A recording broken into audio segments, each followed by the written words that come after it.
안녕하세요. 썰공동체에 올린 성경 공부 비밀의 떨림입니다. 오늘은 창세기 10번째 시간으로 창세기 17장부터 시작해서 18장 15절까지 같이 나누고자 합니다. 오늘 성경 공부의 제목을 정해봤는데요. 신의 언약은 파기되지 않는다 라고 정해보았습니다. 끊임없이 하나님께서 아브라함에게 언약해주고 그 언약을 끊임없이 지켜가지고 그 언약을 끊임없이 재갱신함으로 인해서 아브라함에게 용기를 주고 믿음의 자리에 설 수 있게 만들어주신 하나님의 이야기가 여기 있지 않나 생각해서 이렇게 정해보았습니다. 17장, 18장, 15절까지는 여러분이 잘 아는 내용입니다. 아브라함이 그리고 사레가 아브라함이 되고 사라가 되는 이야기가 나옵니다. 이렇게 이름을 바꿔주는 사건은 하나님의 언약의 하나의 증표일 수 있습니다. 또 하나는 할례 이야기가 나옵니다. 그래서 이스라엘 남자들이 다 할례를 받아야 되는, 그리고 그 할례는 언약의 증표로서 가지고 있어야 되는 사건으로서 17장에서 잘 얘기하고 있습니다. 그리고 18장에서는 같은 해일 것 같아요. 근데 3명의 나그네로서 나타났던 사람이 하나님의 천사와 하나님일 것 같고요. 그리고 그분들이 내년 이맘때에 사라가 아들을 낳을 거라고 얘기하는 장면이 18장 15절까지의 장면입니다. 그러면 이 17장, 18장의 내용을 좀 구체적으로 보려고 하는데요. 우선 13이라는 숫자를 좀 잘 봤으면 합니다. 13이라는 숫자를 딱 보는 순간 이렇게 느끼시는 분도 계실 것 같아요. 왜냐하면 1절에 보시면 아브라함의 나이가 99세입니다. 그러면 그 전에 16장에서 어떤 내용이 나오냐면 이스마엘이 태어난 얘기가 나오고, 이때 이스마엘이 난 때에 아브라함의 나이가 86세라고 되어 있어요. 그러니까 이스마엘로부터 시작해서 13년이 지난 시점입니다. 한 장이 넘어가면서 13년이 지나간 거죠. 이 기간 동안 아마도 아브라함은 자신의 아들로서 이스마엘을 생각했던 것 같습니다. 근데 이 상황에서 14년 지나서 하나님이 나타나고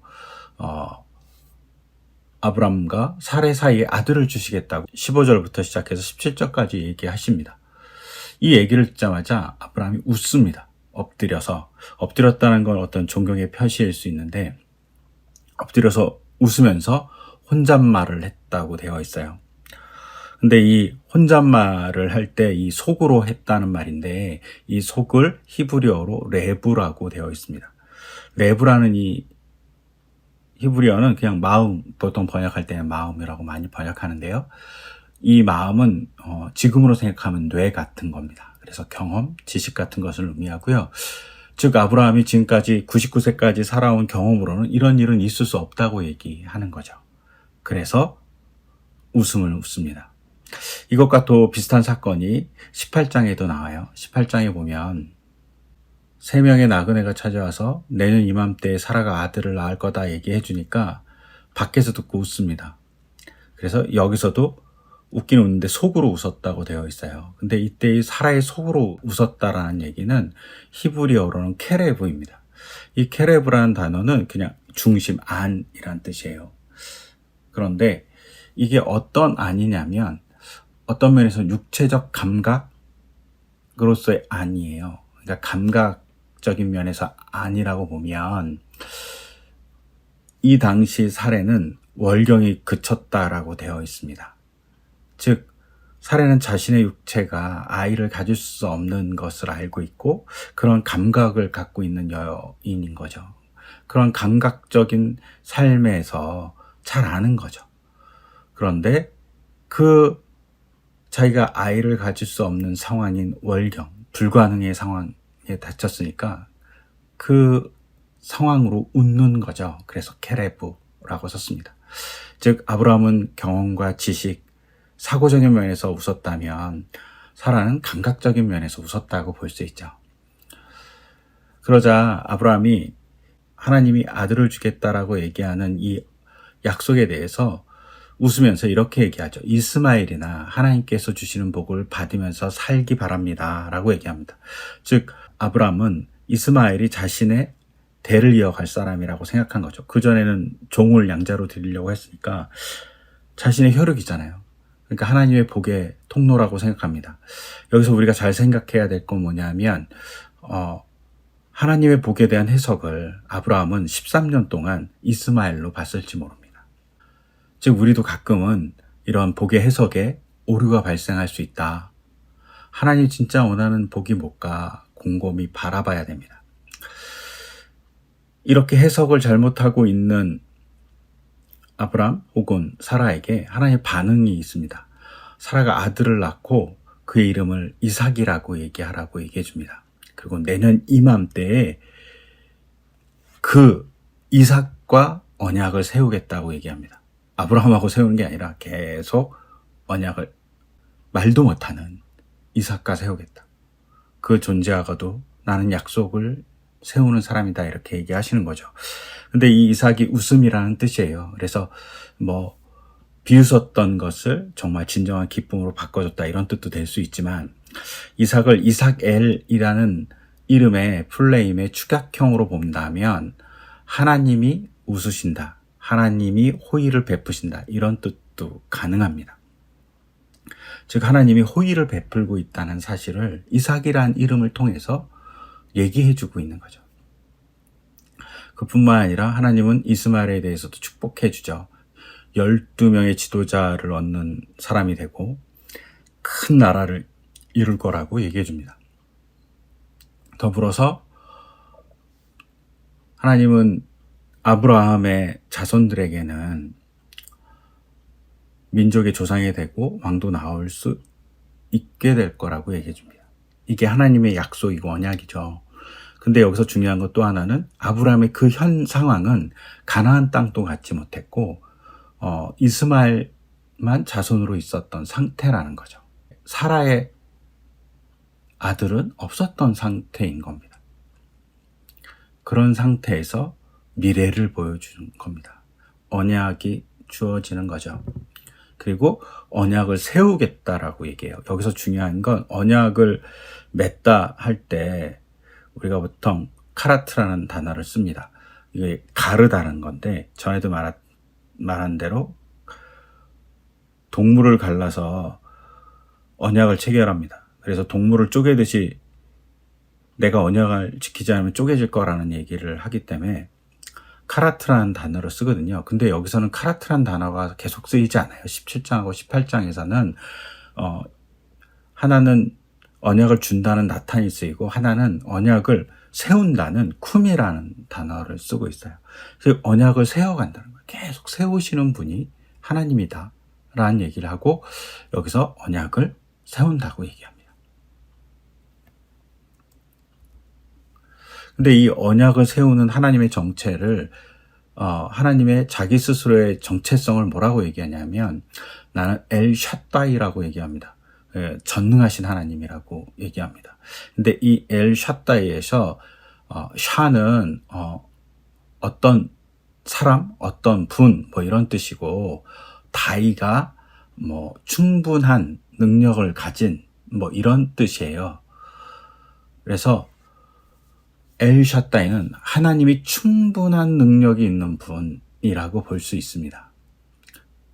그런데 사실은 이 샤다이라는 이 단어는 어근을 쭉 찾아보면 이제 TDOT라는 신학사전을 찾아보면 이게 아마 산이나 들판, 죄송하지만 여인의 젖가슴, 그리고 보호하는 영, 구원자 같은 의미로 사용됐을 거라고 추측하고 있어요.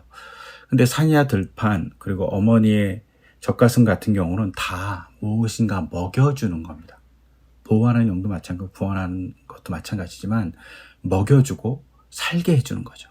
이 전능하다는 건 무조건 어떤 능력이 강하다 이런 얘기가 아니라 존재할 수 있게 무엇을 공급해 주는 분이다 라고 얘기한다고 보시면 좋으실 것 같습니다. 근데 이 전능한 분이 약속을 지키겠다고 얘기해 주죠. 그러면서 아브라함에게 할 일은 뭐냐면 순종과 흠없이 살라는 겁니다. 이 흠없이 살라는 것을 개역개정은 완전하라라고 얘기합니다. 온전히 잘 살라는 거죠. 이것은 하나님의 말씀에 따라서 잘 살아가는 사람이 필요하다 이렇게 얘기하는 거예요. 우리가 이 완전하라는 얘기를 어디서 봤냐면 마태복음 5장에서 봤어요. 그래서 5장에 구복이 나오고 또 6가지의 율법에 대한 새로운 해석이 나옵니다. 그리고 그 새로운 해석대로 살아가는 것이 기독교인이라고 얘기하는데, 그 기독교인이 왜 그렇게 살아야 되냐면 하늘에 계신 너희 아버지가 온전하신 것 같이 너희도 온전하라고 얘기해요. 그때 이 온전하다는 말을 히브리어로 바꾸면 탐임이고, 이 탐임은 여기서 얘기한 흠이 없이 살아라는 말하고 동일한 단어예요. 즉 아브라함은 하나님이 주신 그 말씀대로 살아가야 될 사람인 거죠. 즉 언약의 얘기를 듣고 그 언약의 얘기를 들었으면 그 언약대로 살려고 노력해야 되는 것이 아브라함의 자세예요. 근데 여기서 보면 그렇게 못 살았다는 암묵적인 의미가 있죠. 완전하지 않은 거예요. 계속 흔들리고, 혹은 14년 동안 이스마엘을 자기의 후손으로 보고 하나님의 약속은 망각하고 하나님의 약속을 자기의 기준 따라 해석한 것이 여기서 보여요. 우리가 여기서 중요하게 또 봐야 될 것이 있는데요. 그것은 2절과 4절인데요. 나와 너 사이에 내가 몸소 언약을 세워서 라고 2절에 얘기하고 있어요. 근데 이 2절을 직역하면, 그냥 히브리어 어순대로 직역하면 내가 나와 너 사이에 언약을 준다 이렇게 되어 있어요. 이 준다라는 말을 우리가 잘 볼 필요가 있는데요. 이 준다라는 말은 히브리어로 나탄인데 언약을 주는 거예요. 언약을 체결하는 게 아니라 언약을 주는 거예요. 누가? 하나님이 주는 거죠. 근데 나와 너 사이에 줍니다. 그런데 이 준다라는 말이 히브리어의 문법상으로 청유형으로 되어 있어요. 이 청유형이라는 말은 동사의 변형형이에요. 그러니까 하나님이 일정한 목적을 가지고 노력한다는 거죠. 그리고 너도 노력해야 된다고 얘기하는 거죠. 그러니까 노력하고 있지 않은 아브라함이 어쩌면 14년 동안 있었을 수도 있고, 그 노력을 요구하시는 하나님이 있는 거죠. 내가 너에게 계속 노력해서 찾아온 거야 라고 얘기하시는 거죠. 그리고 4절에 보면 나는 너와 언약을 세우고 약속한다 이렇게 되어 있는데, 이걸 직역하면 나다, 보라, 나의 언약이 너와 함께 있다 라고 직역할 수 있어요. 그러니까 언약이 지금 너와 옆에 함께 있는 거예요. 계속 있었어 라고 얘기하는 것일 수도 있습니다. 근데 네가 언약을 보지 않았네? 언약을 봐라 이렇게 얘기하는 것일 수도 있고, 계속 언약은 너와 함께 있다 라고 하시는 거죠. 그리고 그 언약을 뭐라고 얘기하냐면 아브라함뿐만 아니라 너의 자손, 아브라함의 자손의 하나님까지 되시겠다라고까지 얘기하죠. 그래서 우리가 조금 전에 얘기한 대로 이삭이 태어났을 때 내년 이맘때 내가 이삭과 언약을 다시 세우겠다라고 얘기하는 거예요. 그것이 되게 중요한 하나님의 언약을 계속 체결해 가지고 기억하시는 모습이죠. 인간은 바뀌잖아요. 그러니까 인간이 바뀌니까 하나님이 계속 언약을 유지하시는 노력을 하고 계시다라는 것을 전능하신 하나님이라는 말 속에서 하고 있습니다. 그리고 이 전능하신 하나님이라는 얘기를 하고 언약을 체결하면서 하나님이 뭘 하시냐면 이름을 바꿔줍니다. 즉 이름을 바꾼다는 건 정체성을 바꿔주신다는 거죠. 그래서 아브람이 아브라함 되고 사레죠. 근데 이제 히브리어로 발음한 사라이인데 사라이가 사라가 됩니다. 그래서 이게 이제 아브람이 아브라함 된 것을 통해서 보통 이렇게 얘기하죠. 아브라함은 존귀한 아버지란 뜻이고 아브라함은 열국의 아버지란 뜻이라고 얘기해서 더 큰 이름을 줬다라고 보통 얘기하는데요. 이런 의견도 있지만 다른 의견이 두 가지 더 있어요. 하나는 방언이라는 거죠. 사투리. 아브라함의 사투리가 아브람인 거죠. 그러니까 별 두 단어의 의미 차이가 없다라고 보는 부분도 존재합니다. 또 하나는 아브람, 람과 아브라함, 라함으로 끝나잖아요. 라함이 많다라는 뜻일 수 있어요. 그래서 많은 나라의 아버지가 되다 이렇게 얘기할 수 있다라고 얘기하는데, 이렇게 라함으로 이렇게 쓰는 것이 있느냐에 대해서는 학자들만의 여러 가지의 의문이 있어요. 그래서 정확하게 알 수 없지만 제가 보기에는 그렇게 의미적인 변화는 크지 않다라고 보는 것이 중요해요. 왜냐하면 의미적 변화가 없는 것을 확실히 알 수 있는 부분이 사례가 살아된 겁니다. 사례가 살아돼서 우리가 보통 사라가 돼서 열국의 어머니가 되었다라고 얘기하지만 여기에서는 의미적인 변화가 없다라고 보통 보고 있어요.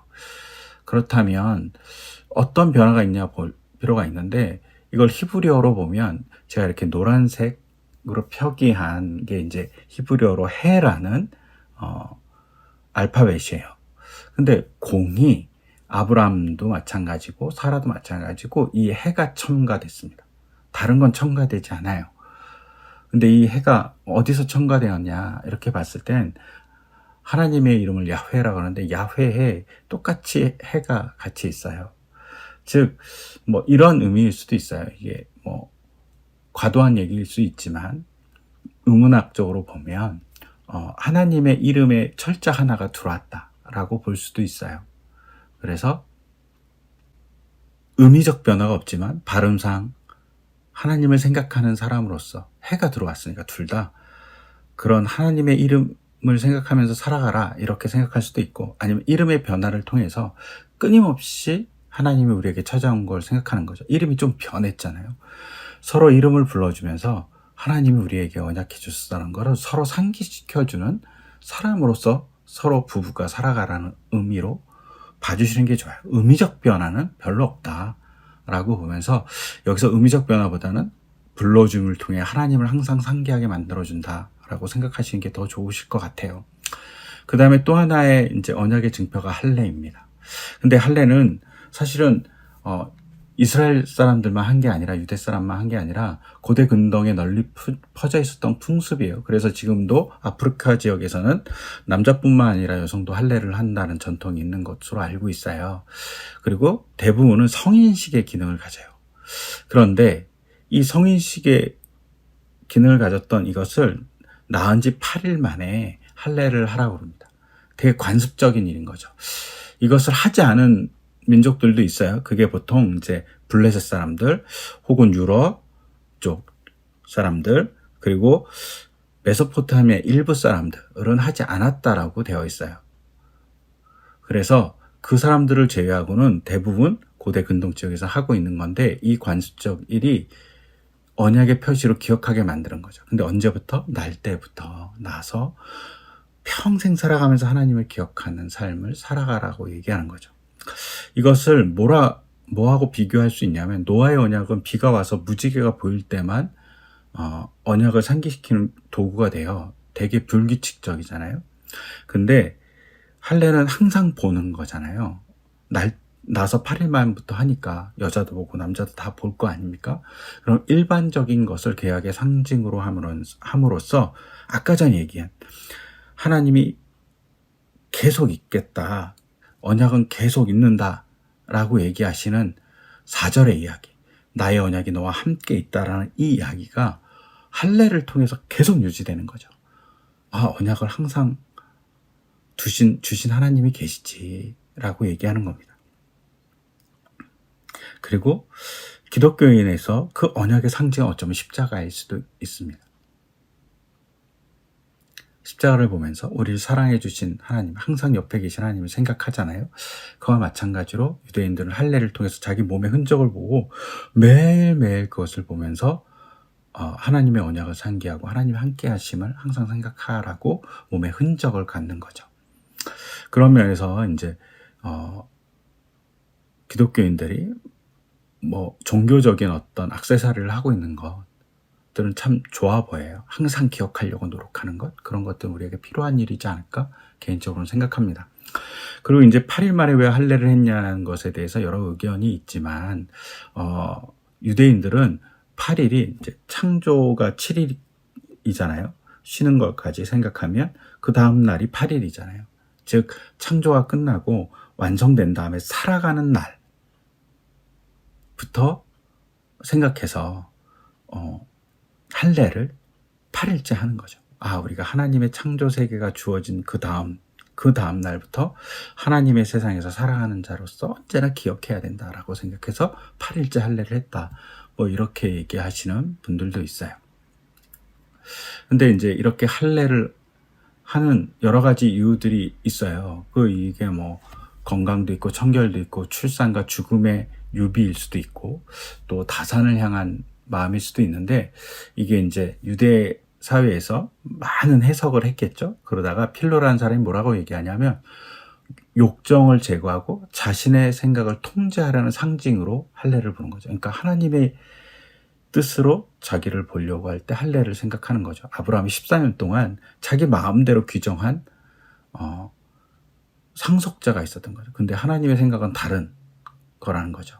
그런 자신의 생각을 내려놓는 것, 그것을 상징하는 거죠. 그리고 마음속에 모든 악을 제거하지 않으면 완전하게 될 수 없다는 생각을 하면서 항상 표피를 벗겨내듯이 자기 마음속 악을 벗겨내려고 노력해야 된다라는 의미도 같습니다. 근데 이걸 누구까지 하냐? 외국인 종까지. 그러니까 끝까지 다 한다는 거죠. 이제 18장에 가면 3명의 나그네가 지나가게 됩니다. 여기서 주께 은혜를 받았다라고 얘기하잖아요. 근데 이 주께라는 말은 사실은 나그네를 높이 부르는 경어입니다. 아직까지는 정확하게 알지 못하는 거죠. 여기서 아브라함은 고대 근동의 사람으로서 선하게 누군가를 대하는 성실한 일을 하고 있어요. 이런 면에서 18장 초반부는 언약을 완전히 지키는 사람, 즉 하나님의 사람답게 살려고 노력하는 아브라함이 있습니다. 그리고 이 나그네가 와서 아브라함의 아내를 찾죠. 그리고 아브라함의 아내가 임신할 거라고, 사라가 임신할 거라고 얘기합니다. 다음 이맘때, 즉 17장에도 다음의 이맘때, 18장에도 다음의 이맘때니까 사실은 17장과 18장의 간격이 없습니다. 여기서 우리가 잘 생각해야 될 건 뭐냐면 아브라함과 사라가 잘 못 믿는 거죠. 내년 이맘때에 내가 아들을 주겠다라고 얘기했는데 그걸 못 믿는 겁니다. 근데 그 믿지 못하는 자에게 끊임없이 찾아오시는 하나님이 계시다는 사실을 우리가 언제나 생각해야 됩니다. 즉 17장과 18장의 관계에서는 약속을 믿지 못하는 아브라함과 사라가 있습니다. 근데 그 믿지 못하는 자를 믿게 만들려고 노력하시는 하나님의 일하심이 있다는 사실을 기억했으면 좋겠어요. 그리고 이것은 우리에게도 있다는 거죠. 끊임없이 찾아와서 믿게 만들려고 노력하시는 하나님이 계시다는 것. 그리고 그 상징이 예수님의 십자가였다는 사실. 그리고 그 일하심이 지금은 성령님의 애통하심, 성령님의 찾아오심, 그리고 교회라는 공동체. 그리고 그 공동체에서 서로 나누는 말씀과 서로의 고백들이란 사실을 언제나 기억했으면 좋겠고, 어떤 면에서는 우리가 나그네가 찾아와서 하나님을 보여주듯이 우리가 서로에게 나그네가 되어서 하나님을 보여주는 사람이 될 수 있다는 사실을 기억하면서 17장, 18장을 보시면 좋겠습니다. 저는 17장, 18장을 보면서 중요하게 생각하는 건 뭐냐면 아브라함으로 이름을 변했을 때 하나님께서 지어주신 이름이라는 사실을 기억하면서 서로를 그렇게 대하고 서로가 그렇게 불러줬을 때 언제나 언약을 기억하는 수단이 됐다는 거죠. 또한 할례도 마찬가지인 거죠. 언약을 기억하는 수단이 되었다. 그런 면에서 우리 삶에서 하나님이 계속 개입하시고 일하심에 대한 것을 기억할 수 있는 수단을 갖는 것, 그거 참 중요한 일이다 라고 생각합니다. 그런 수단이 우리에게 있기를, 그리고 그런 증표들을 하나씩 만들어 가기를 소망합니다. 오늘은 여기까지 하겠습니다. 감사합니다.